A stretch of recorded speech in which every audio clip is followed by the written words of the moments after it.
Living together hurts your relationship. Google it. We're just trying to help. Hey besties. Okay, let's be real here. Moving in with a partner, especially when you're used to your own space, brings out a whole new world of experiences.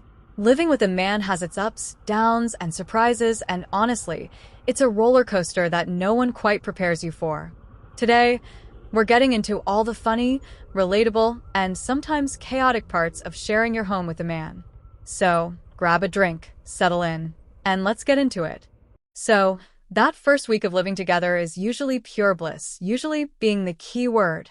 At first, you're in this honeymoon phase where you're happy to do everything together, even if that means cooking together, doing dishes, or just sharing space. It's almost like you're playing house, and it feels like a dream. But let's be honest, after a few days, reality starts to set in. You realize they don't have the same clean-as-you-go mentality that you might have. You might find yourself picking up their socks from odd places, like who leaves them in the middle of the kitchen floor. Why did no one tell me that living with a man, I will never just be able to hop in the shower? Never. I'll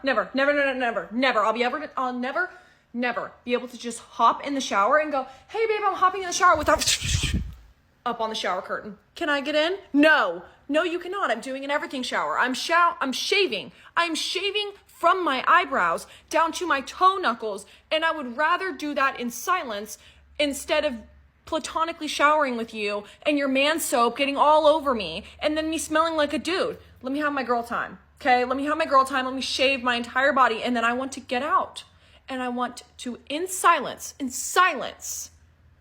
rub lotion all over my body. Not to mention, it cannot just be my man that spits water at me in the shower.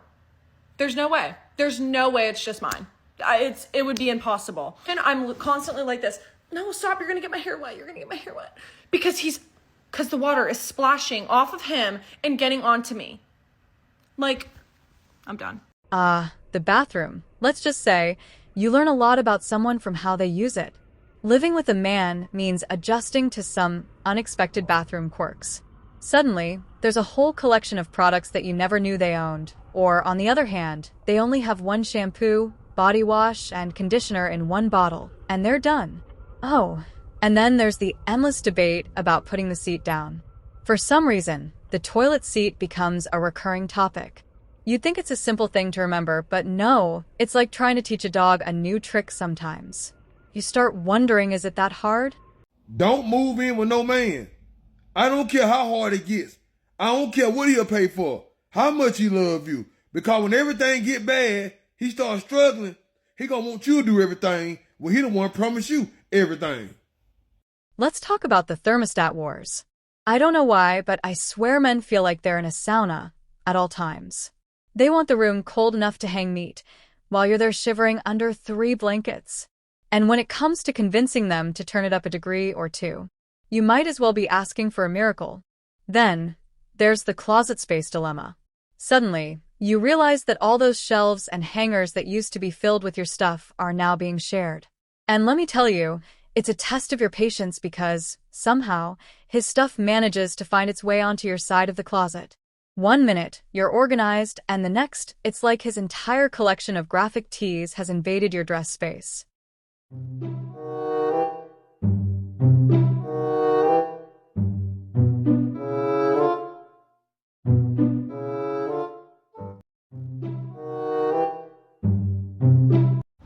Sometimes I wake up and my boyfriend just immediately pisses me off. Like, I'll find a crumb on the counter from last night. Boom. Whole day ruined by 8 a.m. And I'll be online looking for apartments by 8:15. Living with a man means learning about his unique relationship with food. Suddenly, you're buying twice as much, but food seems to vanish in half the time. And if he's a snacker, good luck keeping anything for yourself. You could have a full bag of chips, and it'll be gone by the end of the night without a trace. You also realize he doesn't grocery shop the way you do. Why buy 2 types of pasta? They all taste the same, right? And suddenly, you're making grocery lists that are half for you, half for his midnight snacking needs. Movie nights take on a new form too. Gone are the days of picking the rom-coms without any questions. Now, you're alternating between action flicks, superhero movies, and the occasional documentary on something random. And then there's the commentary. He's either explaining the movie in detail like he's the director, or getting confused during the romantic parts. Decorating. Before he moved in, your place was probably just how you liked it, cozy, stylish, maybe a few throw pillows. Then he comes along, and suddenly there are posters of his favorite sports teams, or even worse, his gaming setup takes up half the living room. It becomes a balancing act of keeping your style, while letting him feel like it's his home too. Let's talk messiness. If you're a neat freak, prepare yourself. Living with a man can be a constant reminder that not everyone sees crumbs on the counter as a big deal. You're wiping things down, picking up after him, and wondering if he ever noticed the magic that keeps things clean. It's a learning curve in patience for sure. There's also a silver lining. Sometimes he'll cook. The only catch is the state of the kitchen afterward. But it's worth it, especially if he has a few specialty dishes. The downside? Somehow, every pan, pot, and spoon you own will be used, and left for you to clean up. You're happy he's trying, but part of you is also eyeing the mess like, really? Every person has their own routine, but living with someone else means that your routine becomes a shared experience. You start to sync up, and suddenly, your morning coffee and quiet time aren't so quiet. Sometimes it's lovely, and other times, it's a reminder that you're not alone in your space. So I'm currently living with my boyfriend and I have 5 tips for you guys. So the first thing is doing the chores. You don't have to do all the chores in the house. Do it 50-50. If it's cooking, you're cleaning. If you're cleaning, it's cooking. And there are some chores you don't have to do in the house, like taking out the trash. No, that's the job. When it comes to going to get full, that's the job. There are some things you're not supposed to do. Know your place. Sometimes you don't have to cook. Eat out. It should get you food. Request those same things you used to request when you're at home, when you're not living with him. The truth is that you're his girlfriend and you're not his wife. You're his girlfriend, you're not his mother. You're his girlfriend, you're not his maid. Save your money. Do not spend your money in that house. His money is our money. Your money is your money. You can as well do some stuff in the house if you want to. Like some of the times I go out, I use my money and I make food for my boyfriend to eat. But do not do it like on a regular basis. That's the time your man needs to take care of you. Your man needs to make you feel good. You are in his house, so he needs to treat you like a queen. So do not start using all your money. You need to have savings. Save his money and save your own too. Staying with your boyfriend does not stop you from billing him. Bill that man. If you don't bill him now, when will you bill him? Fine girl, bill that man. You're not saying you should go and kill him, oh. Just bill him. Why will he take somebody, fine girl like you, invite you to his house to come live with him, and you say you want to feel relaxed, you don't want to bill him? Tell him what you want. If you want this thing, ask him. What is he there for? He's not your father figure. Bill that man. Do not lose yourself in the process. You're not yet married to this guy. You're not. That's the time you even need to look better. You can sit in the house and do your makeup. You can have a me-time solo date for yourself. Always look good. Do not feel like you are now a housewife. I'm living with my boyfriend. Yeah, I'm with him now. I don't have time for all those things. That's the time you need, all those stuff. It's not a necessity for you to sleep with your partner all the time. There are sometimes you guys might be tired. There are sometimes you don't have to do anything. So you just have to live your normal life. But you doing it all the time, like it's like a day job, a duty, or you're using it to spice up your relationship. It doesn't work that way. Do not open your legs all the time. It's not necessary. See you guys. There will be annoying habits, no doubt. Maybe he leaves his socks everywhere, or maybe he snores a little too loud. But eventually, those annoyances start to feel like quirks. You learn to accept them, and maybe, just maybe, you even start to laugh about them. Living together isn't just about sharing space. It's about growing together, learning each other's quirks, and figuring out how to navigate life as a team.